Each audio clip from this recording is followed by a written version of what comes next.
Really great to be with everyone here today and be back at the sit. I'm a long time friend of the IJS and love to, really love to be here and do these. Um, so Mark mentioned a bunch of things that we're all facing, whether in this continent or over in Israel, and a lot of things that are coming up, and we have things coming up in our own personal lives that we saw in the chat as well. So please, everyone should please have the healing come to them that they're needing and wanting. I want to lead a guided meditation that looks at.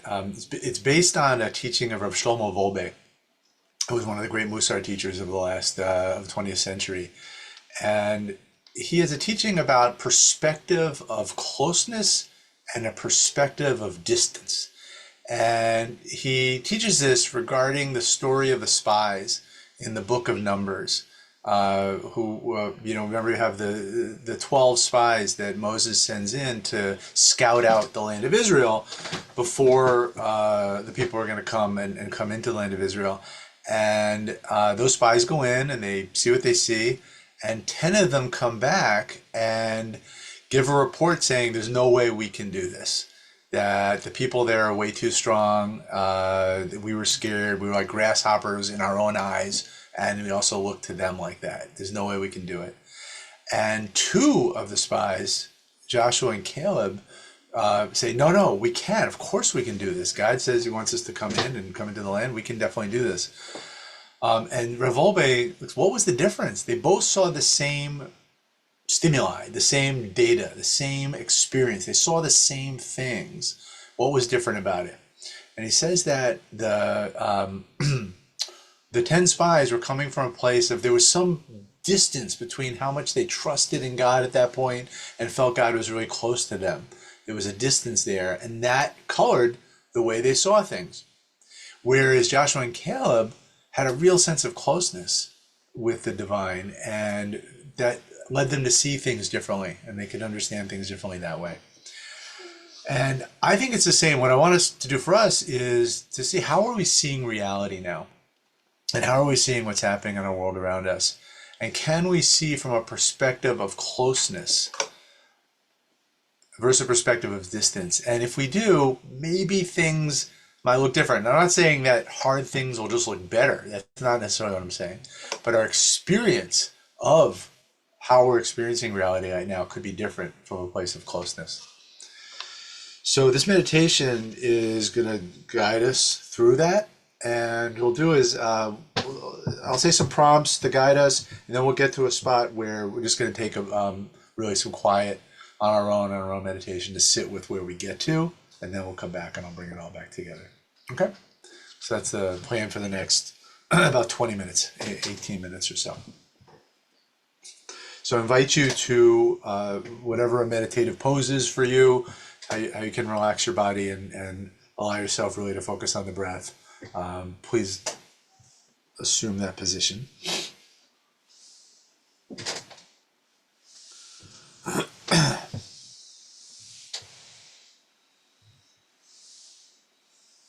And let's start with 3 relaxed in breaths and out breaths. And really breathe through the nose, and you can breathe out either through the nose or the mouth.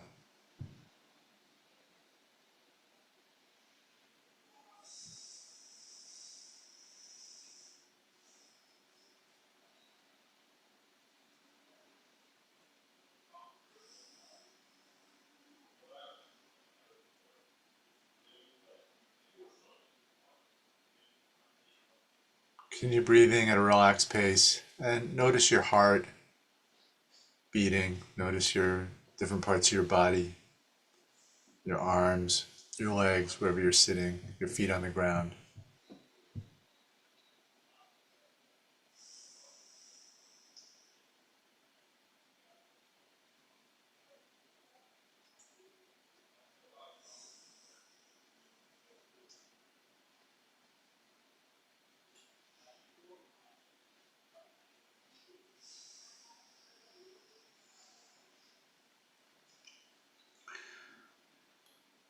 Now, fully aware of facing whatever it is you feel like you're facing in the world right now, whether that's in the outside political realm, if it's in your own personal lives, Think of one or two people that you know are really with you. These are people that you can count on to back you. And if you can't think of anyone, then who's closest to that you know is really there to back you? Bring them to mind.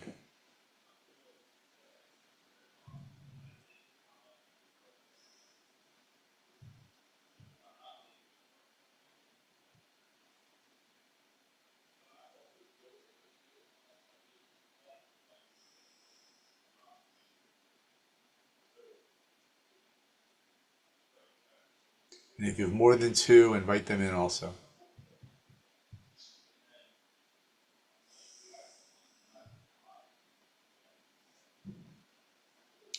Imagine these people standing next to you with their hands on your back.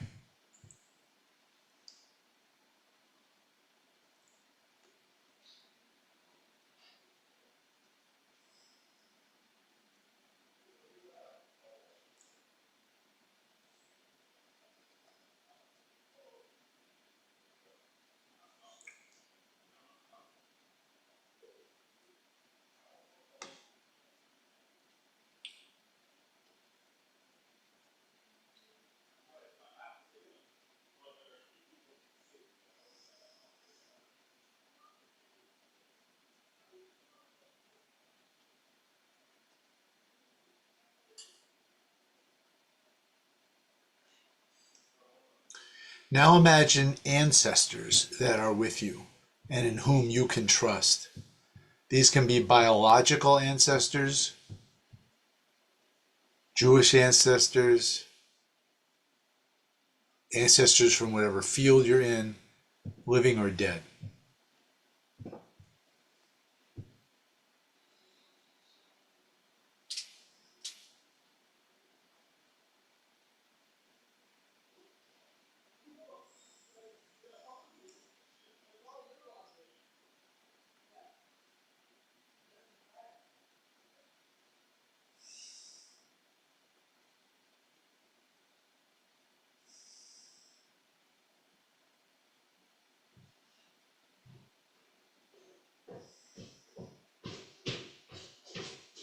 Imagine these ancestors joining your support team, cheering you on with their hands on your back.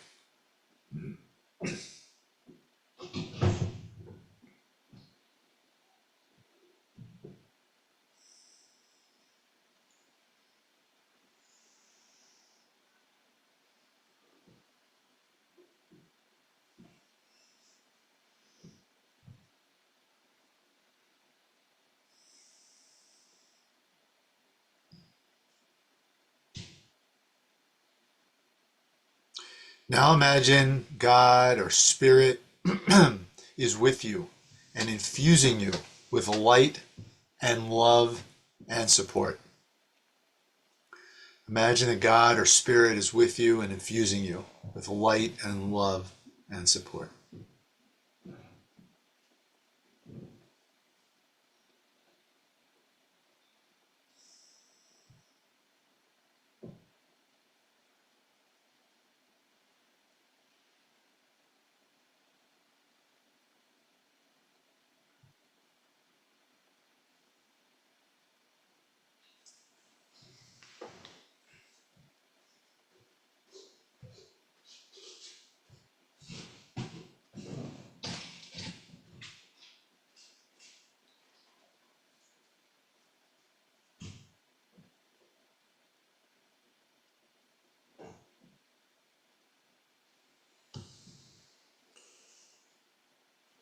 Now for the next 10 minutes, let's sit surrounded, really imagining and holding these people, living people that are at your back and holding you, ancestors surrounding you, and the light of God or Spirit filling you as we face whatever we need to face in the world today.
with your support team firmly around you and filled with the light of spirit,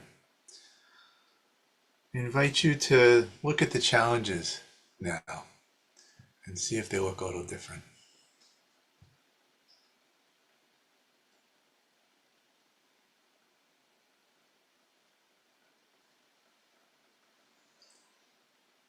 Perhaps we can embrace our fears, but hold them a little more lightly in the context of all this support.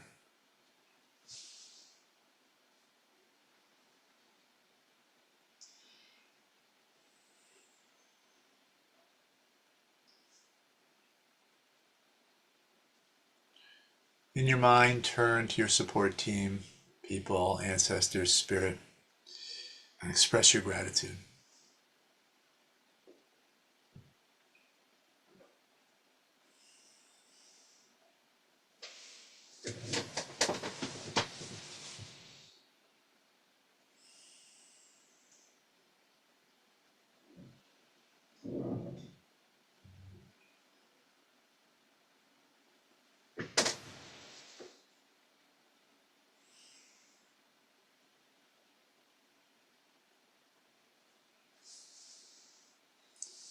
I'll take 3 more aware in breaths and out breaths, and when you're ready, let's come back together.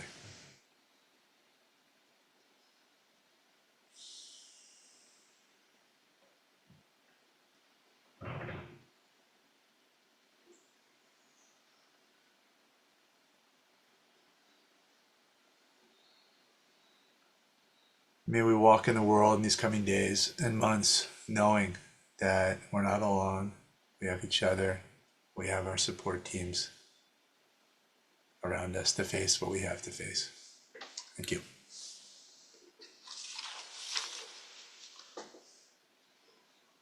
Friend, beautiful, beautiful practice. Just we need these days. Thank you so much. Friends, let's stay present for a few more moments. Send your practice and support. Provide a support team, actually, for those of us who are mourning or observing a yard site, or if you're someone whose custom is to join in the mourner's cottage, you're invited to do so. And the rest of us can serve as that support team for them. So please stay present for a few moments. You can put the name or names of those you're honoring in the chat now or after we recite Kaddish. Thanks to Natalie for sharing the words of the Kaddish on the screen. And if you're reciting it, please join me by rising in body or in spirit, and you can unmute at this time. Yitgadal, Dal Vietgadash Shemay Rabba Yamad Yamad Yvrate Via Milchante Makayachon V'Yamachon Taidiko Be'is Vagalavash Vagamla Vizmachari Vimru Amen Amen. Rabba Heshme Rabba Lamashon Mevarach, Ram Rame Amaya, Arvi Ran Yarach Vietnase Yisavach, Yitadar Vietalevi Yitama, Edikush Nase, Elam Yitadar, Yitaleb, Yitalal, Yushbach Yitkush, Matana Ela, Hogir Amen. Chatatab, Shabata, Shlama Rabba Tata, Benehamata, Koyas Ran Belma Vimru Amen. Shalom Bimama Say Shalom Shlama Aleinu Rama Yoko Yisrael Vimru Chaim Aleinu Israel Imru Amen Yaseh Shalom Birama Yaseh Shalom Tzidkenu V'Yavko Yisrael V'Kol Yoshvei Tevel Imru Amen. Amen. I'm gonna listen for but Friends, thanks so much for joining us today, and want to thank Natalie Rushinoff for holding our tech space today, holding our community together. Thank our teacher for today, Rabbi David Jaffe of the Kirbah Institute. For those of you who are leaving now, I'm putting in the chat our lineup of teachers for next week. Another stellar group. Rabbi Jay Michelson on Monday, Yiska Smith on Tuesday, Dorothy Richmond Wednesday, Brian Yosef, Shaker Brooks on Thursday, and Yael Shai will lead us to sit at Shabbat together next Friday. So another beautiful week of practice we'll look forward to, and at a time when we all need it so badly. So I also I think maybe we should put the link to the Kirbah Institute. And again, I don't know if I described Kirbah accurately, but the nutshell version of it is that Kirva Institute, which is David's organization, integrates Musar, applied Jewish ethics, and Chassidut, that's applied Jewish mysticism, Hasidism, Hasidic practice with social justice efforts. I kind of described it, but I might have mangled it a little bit. That's right. You got it. I think there we go. I want to do it justice, and also give a shout out to David's book, which I guess he wrote about 4 or 5 years ago, which is really kind of an encapsulation of that practice, changing the world from the inside out, and highly recommend that to you. As a National Jewish Book Award winner. As always, you're invited to stay on. You can just continue to sit with your support team if you like, or join us for conversation. If you want to ask a question for David, please put it in the chat. You can preface it by writing question and all in caps, and I'll keep an eye out. Try to work your question into the mix, in the conversation. And actually, what I would like to do, for those of you who are willing, not obligated at all, as always, at IJS, sharing is optional. But if you feel comfortable sharing in the chat who comprised your support team, I think that would be really lovely. I'll say out loud, I had my wife, partner, and my parents, and one friend. I won't name the friend. People who feel like had my back, continue to have my back. My parents, I guess, fall into the ancestor category too. Just the whole concept of ancestors. So thanks for sharing that. If you in the chat, if you like, we'll keep an eye out for that and questions as well. David, I don't know if you have. I don't want to put you on the spot. You don't have to answer, but you can take a fifth or. I was going to say, Mark. Yeah, I'm happy to share also the prompts. It's that's written out. I adapted a little bit from what I did, but it's written out, so we can share that with people if people want that. For me it was I went over two, but one of my organizing partners, my wife, my chavruta, and then Rabbi Nachman of Breslov and Rabbi Natan of Breslov, Nachman's student. They were my ancestors. Well, they're a pair. They go together. I know. I wanted, so that's who I had with me. That's beautiful. That's beautiful. I love that. So we can geek out a little bit too, and if you can put the prompts in the. I can do that right now. I have them here. Okay.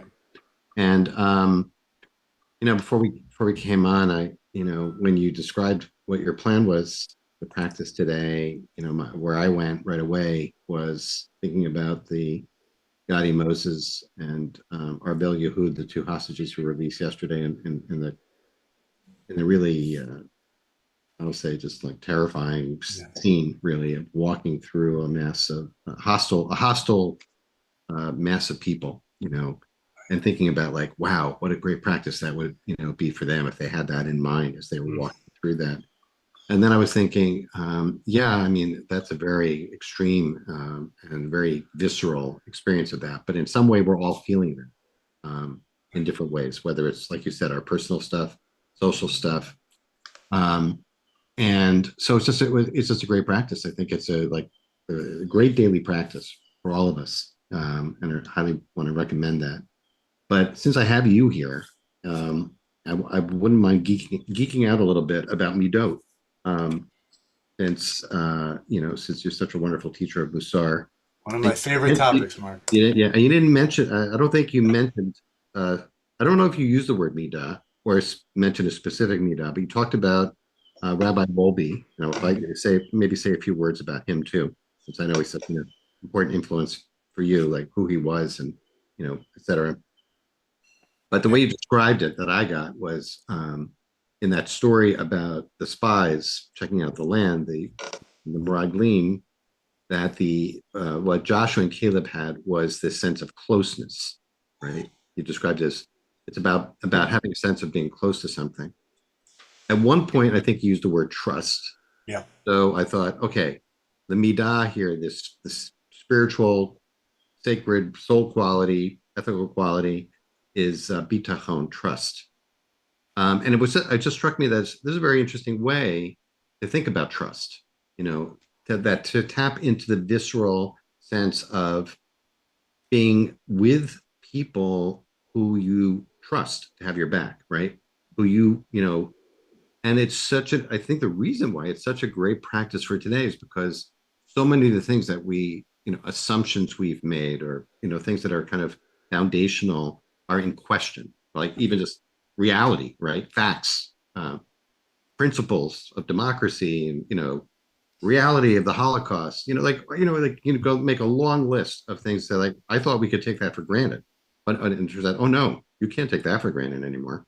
Um, that's why it's such a powerful thing. So I wanted to, like, zero in a little bit about what you think about that, about it's a very practical, accessible practice for accessing our capacity to trust when there's all the messages we're getting saying, no, can't trust anything these days, right? That's a very long-winded way of getting to that question, but I'd be interested to hear you, riff on that.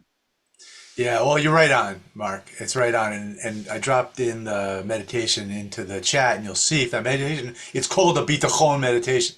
Bitachon is the Hebrew for trust. So that is actually how I developed it, was particularly around this soul trait of trust. And, I think when I developed it, I don't think things were as you just described right now. All these things we thought we might rely on, it wasn't as intense, but it was kind of like that. Like, things are breaking apart. So what do we trust? And ultimately, within the perspective of Rav Olbe and the Musar masters and some of these people, was really God is the ultimate source. God, spirit, the sacred. That really is, kind of the ultimate behind everything else. And so the meditation is designed not to start there, but to start what might be more accessible for us, which is there a person that you can actually trust and rely on? Let's start there, then let's do these ancestors, which can be a little more mythical, or you can, and then let's go to light and spirit and kind of go to that level of what we trust. So it really is designed exactly what you're saying, to kind of do that, to get us at this midah, which is just, we need it so badly as these things are falling away that we thought we could rely on in this world. Yeah. So so it's interesting though, like when we hear that as a midah, bitachon, people, I think, may automatically go to, well, trust in God, trust in the Holy One. And I think it's interesting to start with the very practical sense of, is there anybody in this world? Start there. Don't think about, well, do I trust God? Do I trust the universe? Start with something very accessible. Like, is there even, like, one person who you think, like, what, that person's there for me? That person's rooting for me. I love that too. I love it when you said that. I thought, like, I could hear it, right? And that we start from there. And we just moved in, and then the difference thing about it, and I want to invite you to say this too, is that the human supports, the people who are alive now, and the ancestors were around or behind, or behind the come back, and then calling forth that spirit was more internal. So I, as opposed to, like, around, although it could be too. I don't know. Like, was that deliberate? Are you thinking about, like, that's an accessible way to think about it, or is it just bolsters it? I don't know. Yeah. But I don't want to get into, like, abstract theology, but I think that too, I think, is also makes it this. I'm mentioning it because I think it's very powerful and effective to feel filled with that spirit. Yeah. As opposed to surrounded by that spirit. Yeah, I think the way you named it, and that is, it works how I was thinking about it, because I think it's more, I wanted people to have a real felt sense of bitachon. And so that's, I think, why I went internal. One of my meditation teachers, and I know some other people here who go with Rabbi Meir Sender, has a meditation he talks about of saying, you are light and you are surrounded by light. You are light and you are surrounded by light. And so that goes more at the you are light, I think, is the filling, and then you are surrounded by. And I think that's a really amazing and a great, meditation technique as well. But here, I think I wanted to go more being filled up. Yeah, I like that's both are great. Yeah. Tell us a little bit more about Rabbi Wolbe. Rabbi Shlomo Wolbe, who I was privileged to actually get to meet once, I feel very fortunate about that. He grew up in, I might get some of the exact details of this wrong, but I think in the Bavaria area of Germany, I think. It was Germany, Austria, in the early part of the 20th century, and then found his way to the Mir Yeshiva, M-I-R, Mir Yeshiva, which was really one of the elite places of Jewish study in the pre-World War II era. And he had a teacher named Rabbi Yerucham Levovitz. And Rabbi Yerucham was the spiritual guide of that yeshiva. And he learned Musar from him, Musar being applied Jewish ethics, 1,000-year-old genre of soul development and character development. From a particular school, there were three main schools. One was called Kelm, and that school's approach was really based on the idea of we bear the burden with the other. We have responsibility because of our interconnection as human beings. We have deep responsibility for each other. That was the main focus of that approach. And so he learned that, and then World War II came, and he was in a deep. What did he do? He was like in Sweden or something. Like he was somewhere out of harm's way during World War II, and then he served in a displaced persons camp after the war, and then he came to Israel, and so he settled in Israel in the 1950s, and really took it was. It's just so heartbreaking. He really saw this whole world, this Jewish spiritual world of Musar teachers destroyed. Like I don't know what percentage, like 95%, just these teachers for this whole tradition all wiped out. And so he took it on himself that he was going to be a bridge to that pre-war world to the contemporary world. And he saw we have books, but we don't have teachers. And he called his main book Ale Shor, which means it could be translated in a number of ways, but it could be translated as on the wall. Ale Shor is on the wall, and it comes from the blessing that Jacob gave to Joseph in the end of the book of Genesis. And the image there is people standing on a wall looking over, and his whole thing was like, are you on the inside or the outside? And when we just read books, we're really on the outside. It was like what you used to have was living people who just had imbibed this tradition, this Musar tradition of character and ethical development so much that they just exuded it, and you got to be around them and serve them and have that. He was trying to recreate that. He was trying to recreate that for people and saying we have to do the practices to actually do this. You can't just learn these things intellectually. And so he was a bridge character. His books came out between the 1960s and 1980s were his main books. And in Israel, particularly within the ultra-Orthodox world, but also some in the modern Orthodox world, were very popular. And you would have groups of people studying his work. The yeshiva I went to was really into him. And he was an important character there. And he used to teach every Wednesday night at his own place, called that Musar house. He would teach, and every week guys would go over there, and I would say, I'll go someday. Someday I'll go. Someday I'll go. I'm too busy. Thank God, one time I went, and got to actually learn directly from him, and it was a beautiful experience, and got to buy his books from him. And then he passed away a year or so after that.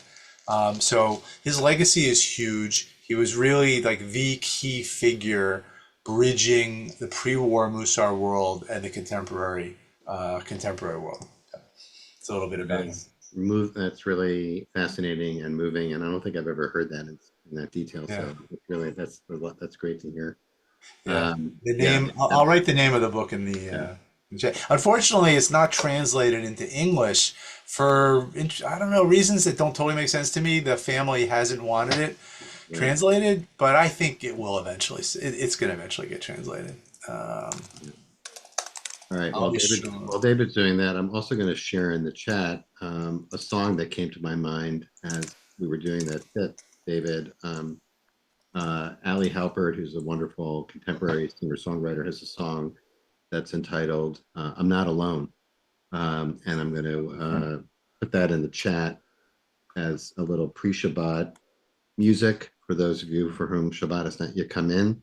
Add that to your playlist to get ready for Shabbat today as a sweet kind of segue from David's beautiful teaching and meditation today. And it's also quite palpable because of this beautiful community here that has each other's backs as well. I hope people will feel that support as well as we move day by day through whatever whatever is being thrown our way. Quite a bit. And also, David, as we close this one, say to you, Kol HaKavod, for walking the talk. I think that really is the right phrase. Like walking the talk is like actually doing it. And what I saw, what you're doing most recently in terms of standing up for migrants and immigrants in the Boston area. I want to say thank you for that. Yeah. And for modeling for all of us this teaching. So thanks for that. Thanks to Natalie holding our space together beautifully as always.